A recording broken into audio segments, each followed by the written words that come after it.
Welcome to MTB Cast. My name is Joe Polk. Today is Sunday. It is April 2nd, 2017.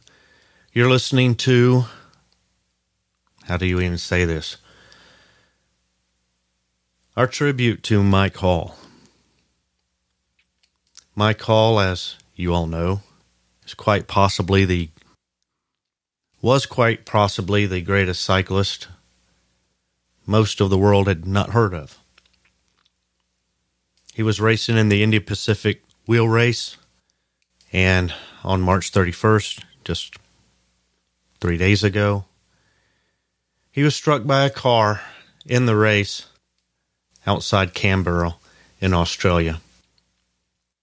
If you've been keeping up on Facebook, you know this. You know the countless people who have been influenced by this death and by his life. Of course, he was one of the focal racers in the Inspired to Ride documentary by Mike Hall.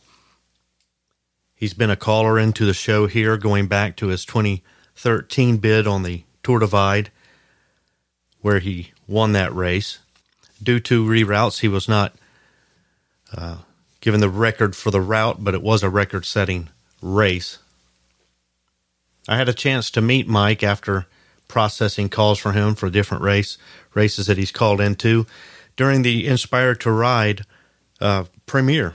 Went up to Golden, Colorado, got a chance to meet him there, as well as Juliana and so many others. Just a great guy. Very humble guy. Very open and approachable for somebody who has set and conquered some of the great races and routes on this planet. And as I've been reading some of the Facebook stories and comments, one thing that strikes you, and going back and listening to his call-ins today, he always had good things to say about everybody racing. He ended his calls with, I hope everybody's safe out there. I hope everybody's having fun out there. When he came to places along the route that might be trouble for some people, hey, just a heads up, there's some construction in this area, or this section that you're going to hit is very tacky, very muddy and wet, so you might lose a little time here. Be aware. I heard this as I was preparing for an outing. I was heading up for a 2-day hike, and getting all this on my phone, I just couldn't believe it. Part of me wanted to rush back home and just start processing information, but I'd planned this trip, and I know Mike is all about getting out and doing the adventure, so it kind of gave me some time while I was out there to kind of maybe clear my head and think a little bit about it. But coming back and reading some of the stories, in some ways it's been kind of a delight to read and hear these things that we might not have heard and read, had he not passed. We don't always take the time to talk about how someone inspires us or what we think about somebody until after they die, which is sad. I'm not trying to insinuate that there's anything good about his death, but it does open us up to speaking about those people, be it a loved one or just somebody who we were close to or were inspired by. And maybe that's the human condition, right? I mean, we'd like to be able to say, hey, I'm going to make a point now that I've lost someone to spend more time with those people I love. And then, things happen and we don't always do that. And it's a struggle. It's something we have to do. Maybe included in that is to reach out to somebody that's inspired you while they're still here and tell them, hey, you really meant a lot to me when you took the time to say this to me, or I watched your race and it really got me on the bike. And I know that a lot of people have said that to Mike directly. Mike is somebody that we all looked up to. There are very few people on the planet who've accomplished even half of what he's done. There are some notables out there. And when you follow some of these people on Facebook, like Craig Stapler or Alex Harris or some of these guys, they're out there talking about what an inspiration Mike was to them. They competed with him. So many of them. Josh Cato's story comes to mind. Please go to Facebook and look these folks up and look at what they're writing. I'm not going to read them here. Lots of tributes on YouTube going up. Peter Sagan and others have thrown up tributes to Mike as well. I encourage you to go out and look at those.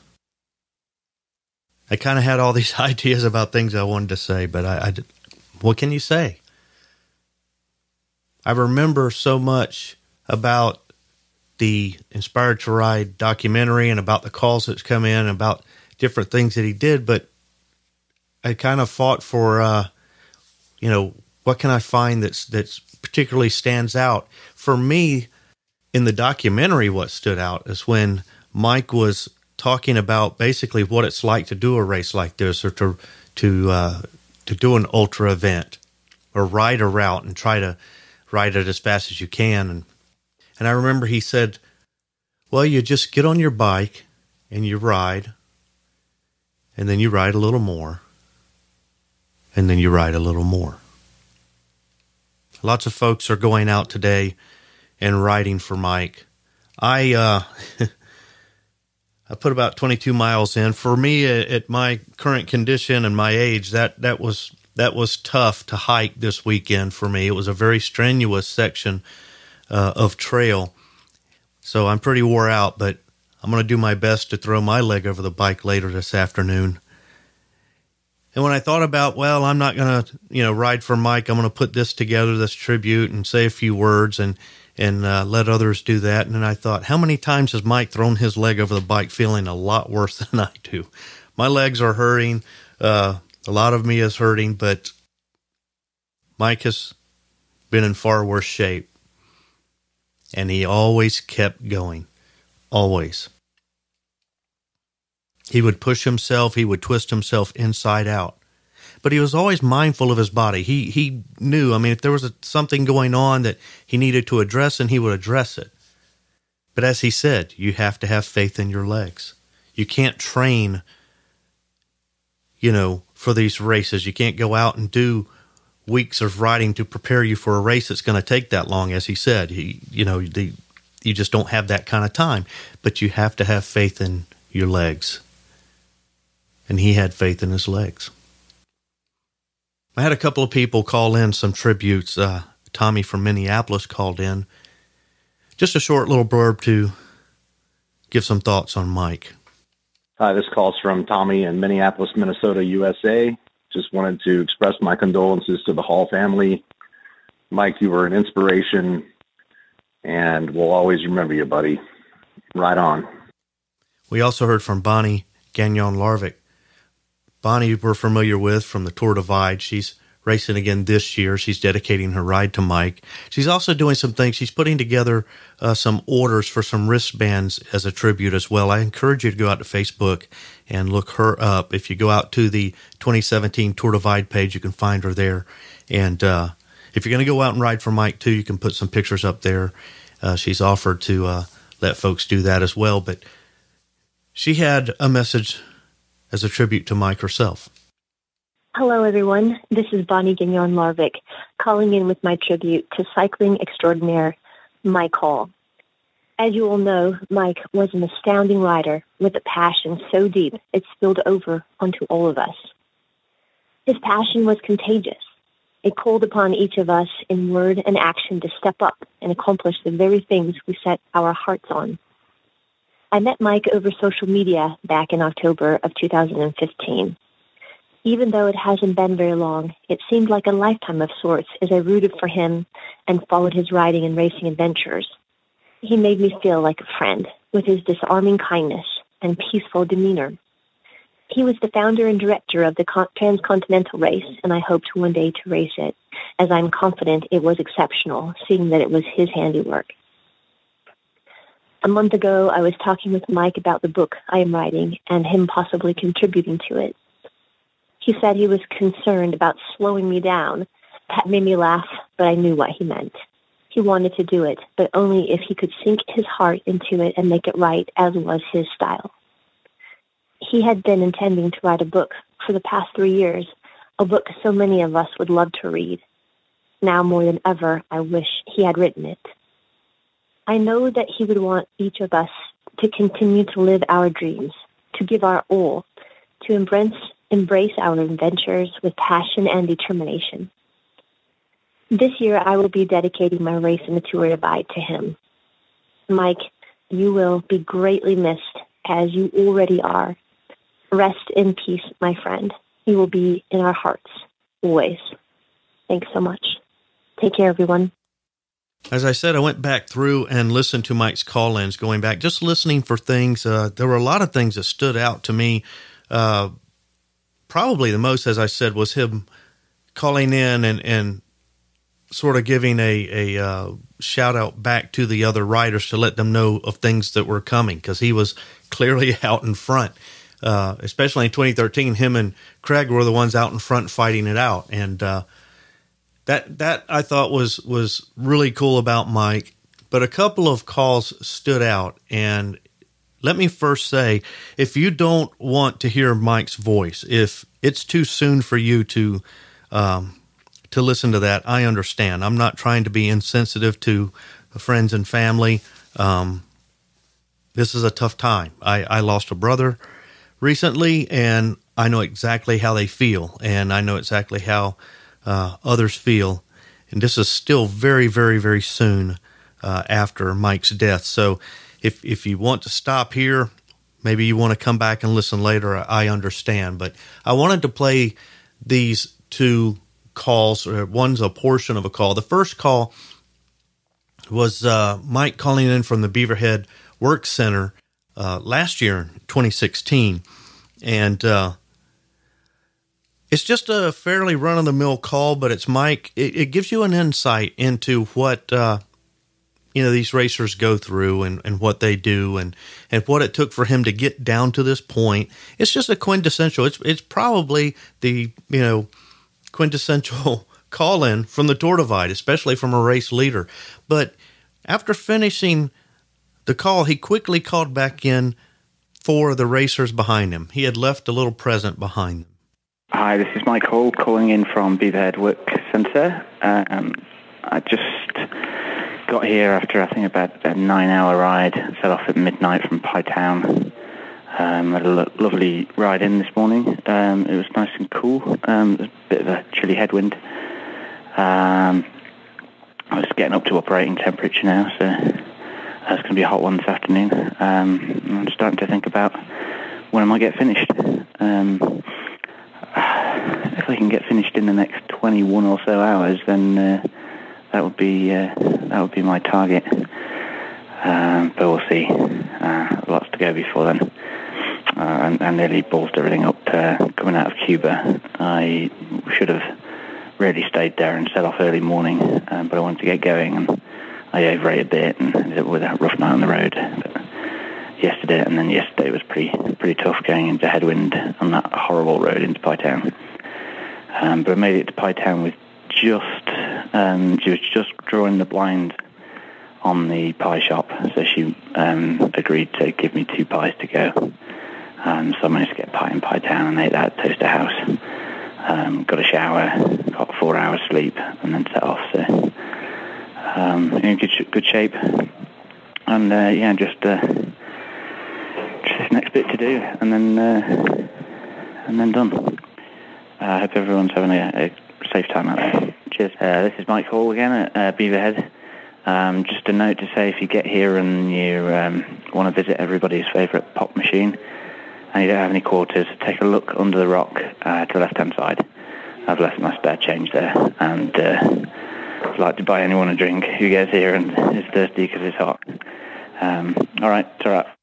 In this next call-in, this is a portion of a call-in from his 2013 finish, and he talks about struggling to find motivation that particular year. He was, kind of really wasn't in it when he got here to race, and wasn't sure if he was going to be able to rise to the challenge just from a motivational standpoint. But when he started racing and him and Craig started, vying for the lead, and it started becoming a real race, he talks about how that really lit the fire. That's what he was looking for, and really more so in the entire call. He talks about, not setting the course record, and he'd come to terms with that. He was fine with that. He set the record for the race, but not the route because of the reroute that year. But he was still satisfied with his race because he needed motivation really for that entire year. And when he got here and started racing and competing with Craig, that really lit the fire for him. And he also mentions Jesse too, and what being out there with them meant to him. And I just thought this was a great testament to what Mike was like and what kind of character he had. And it was a sad loss to lose Craig off the trail as well. Really, again for his ride and for my and for the racing really. So I certainly missed his presence on the trail. He did an amazing ride. Riding with him in the start was really what put us on this trajectory to sort of blow away our expectations of what we could do in the race. And any time I was near his wheel, it was just a bit like an escalating pace. It was a little bit crazy, and we took turns in escalating that, and it was kind of thrilling really to be a little bit reckless with the pace and just see who held on.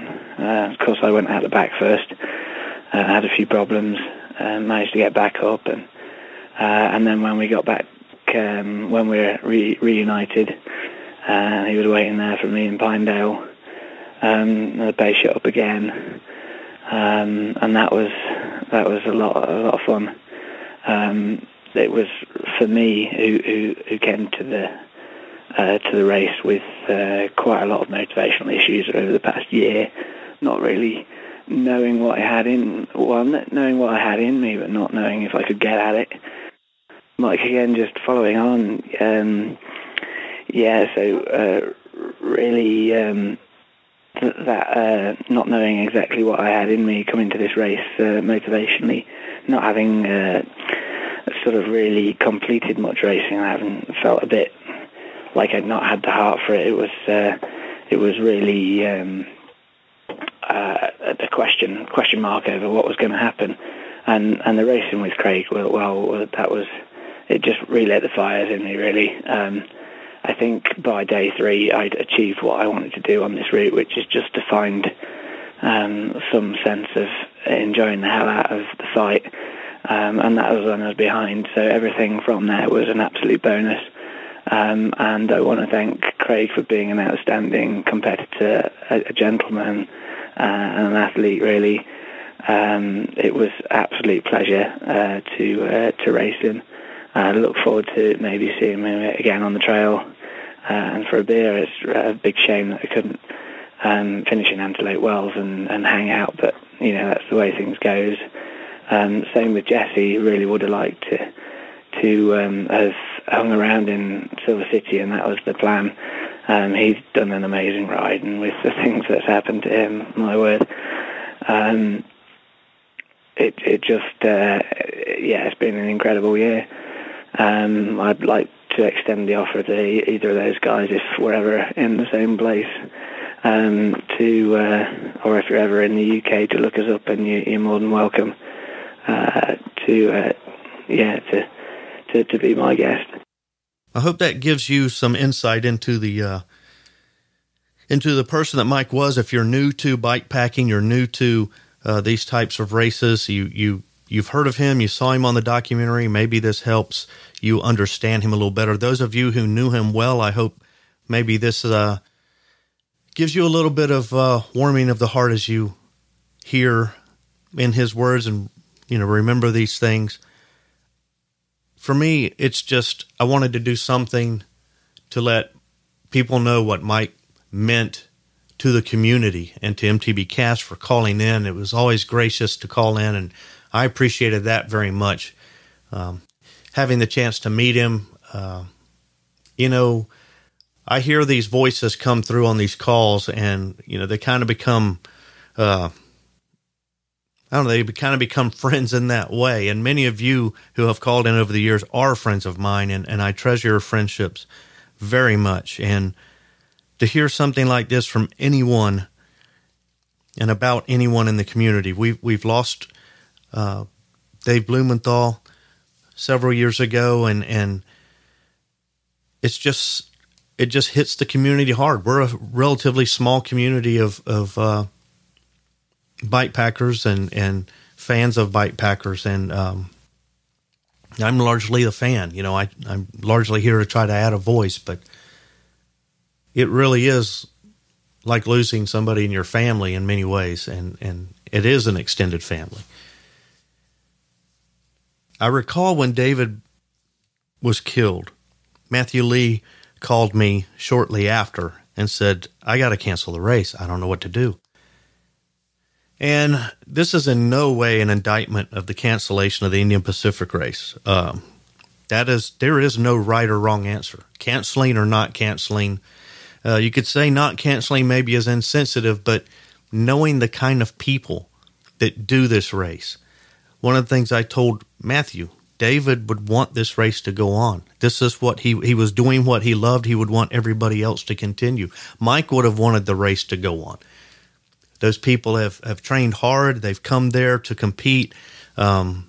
Certainly they would have rode on with his memory and inspiration in their hearts, and would have been struggling themselves, I'm sure. Do I continue or not? There's no right or wrong answer. I firmly believe that in this type of racing, just because of the type of people that do this race. Anybody that crashes out, anybody that has some major catastrophe is going to look up to those riding around them and say, keep going. And I'm certain that even in death, that's what that they would want.